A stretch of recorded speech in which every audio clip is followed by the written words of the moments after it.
নমস্কাৰ। মোৰ আজি মনটো যোৱাকালিৰ পৰা বৰ বেয়া। মাননীয় মুখ্যমন্ত্ৰীৰ যিটো অৱস্থা হৈছে, ৰেষ্টলেছ অৱস্থা এটা হৈছে, মই সেইকাৰণে মুখ্যমন্ত্ৰীলৈ এসময়ৰ আমি সহকৰ্মী হিচাপে কাম কৰা মুখ্যমন্ত্ৰীৰ শুভাকাংক্ষী আছিলোঁ এটা সময়ত। এতিয়াও মই এটা পৰামৰ্শ দিছোঁ, মিছা কথা কওঁতে সাৱধানে ক'ব, যাতে সেই মিছা কথাটোৰ কাৰণে হাজাৰটা মিছা কথাৰ আশ্ৰয় ল'বলগীয়া নহয়। এইবোৰ কথা আপুনি পবিত্ৰ মাৰ্ঘেৰিটাহঁতক খেলি থাকিবলৈ দিয়ক। আপুনি মুখ্যমন্ত্ৰী, তেওঁলোকক দায়িত্ব দি দিয়ক, তেওঁলোকে যি কয় কৈ থাকক। জয়ন্ত মল্ল বৰুৱা, পবিত্ৰ মাৰ্ঘেৰিটা এইবিলাকক কৈ থাকিবলৈ দিয়ক। আপুনি মুখ্যমন্ত্ৰী, অসমৰ অভিভাৱক। মৰাণত জনগোষ্ঠীয় দাবী বিচ কৰি মৰাণত হাজাৰ হাজাৰ মানুহ ৰাস্তাত তিনিচুকীয়াত আহি পেলাই মৰাণ জনগোষ্ঠীয় লোকসকলে আন্দোলন কৰি আছে। কোচ ৰাজবংশীৰ তেওঁলোকে জনজাতি ডিমাণ্ড কৰি পেলাই গোলোকগঞ্জত কালি পুলিচৰ মাৰ খাইছে। হাজাৰ হাজাৰ মানুহ ৰাইজত ওলাই আহিছে। আপুনি মুখ্যমন্ত্ৰী হয়, কেইবাটাও ডিপাৰ্টমেণ্ট আপুনি চলাই থাকিবলগীয়া অৱস্থা হয়। কি গৌৰৱ গগৈ গৌৰৱ গগৈ গৌৰৱ গগৈ এই কথাবিলাক কৈ আছে, মিছা কথা এটা। গৌৰৱ গগৈ যদি সঁচাকৈ পাকিস্তানী লিংক থাকিলেহেঁতেন, অমিত শ্বাহ আপোনাৰ ফোনত, আপুনি নিজে কৈছে আপুনি বিৰাট প্ৰতাপী মানুহ, অমিত শ্বাহে আপোনাৰ ফোনত একেবাৰে তাতে সংসদ ভৱনত নাকি লগাই লৈ গ'লহেঁতেন। এনেকুৱা মিছা কথা আগলৈ নক'ব। মই মুখ্যমন্ত্ৰীক এটা কথা কৈছোঁ, আপোনাৰ কেইটামান মিছা কথা মই মনত পেলাই দিওঁ। আপোনাৰ ঘৰত মানুহবিলাকে মনত পেলাই দিয়ে নে নিদিয়ে? আমাক মনত পেলাই দিয়ে। আমাৰ ঘৰৰ মানুহবিলাকে আমাক মনত পেলাই দিয়ে যে এনেকুৱা কথা নক'বা। আপুনি যে কৈছিলে ভূমিৰ পট্টা পাবই লাগিব, আমাক চৰকাৰক আহিবলৈ দিয়ক।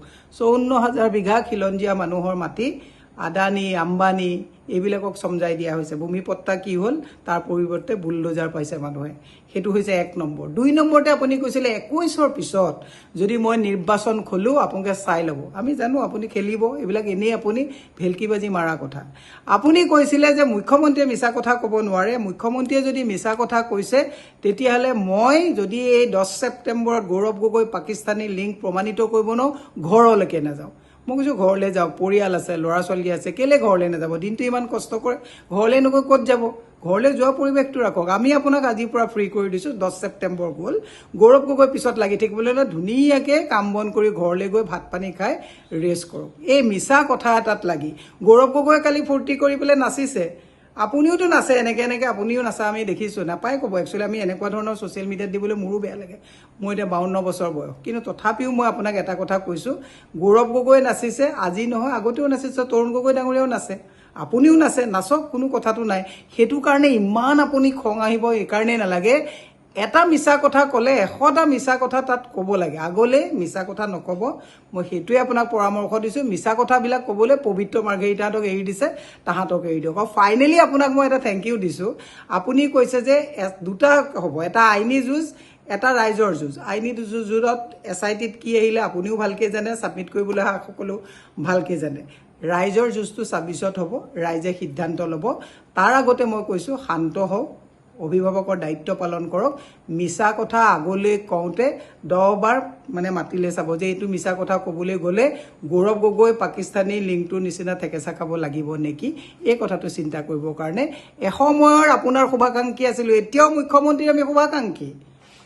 গতিকে এতিয়াও আপোনাক কৈছোঁ, মুখ্যমন্ত্ৰীৰ এইকাৰণেই আমি শুভাকাংক্ষী। আপুনি অস্থিৰ হৈ গ'লে গোটেই অসম অস্থিৰ হ'ব, ইতিমধ্যে হৈছেই অস্থিৰ। গতিকে আপোনাক এইটো পৰামৰ্শ কৰিছোঁ, গৌৰৱ গগৈ পিছত ফুংফাং কথাত লাগি থাকি লাভ নাই। 26ত আপুনি যুঁজ কৰক, গৌৰৱ গগৈ যুঁজিব। মুখ্যমন্ত্ৰী যদি গৌৰৱ গগৈ হ'বলগীয়া আছে, আপুনি অপজিশ্যনত থাকিব। আপুনি যদি হ'বলগীয়া আছে, আমি অপজিশ্যনত থাকিম। তাকে কৰিবলৈ গৈ এইবিলাক ফাঁকি ফুকা এইবিলাক কথা কৈ অশান্ত নকৰিব। মুখ্যমন্ত্ৰীয়ে যিটো কথা কয় সেইটো অৰ্ডাৰ হ'ব লাগে। মুখ্যমন্ত্ৰীৰ কথা এনেকুৱা চেলেং পেটেং কথা হ'ব নালাগে। বেয়া লাগিছে মুখ্যমন্ত্ৰীক। আমাৰ দিয়কচোন, 2বাৰ ইলেকশ্যন খেলিছোঁ, মই হাৰিছোঁ, তথাপি আমি আপোনাক ক'বলগীয়া হৈছে। আপোনাক জনমত দিছে মানুহে, আপুনি এনেকুৱা কথা নক'ব।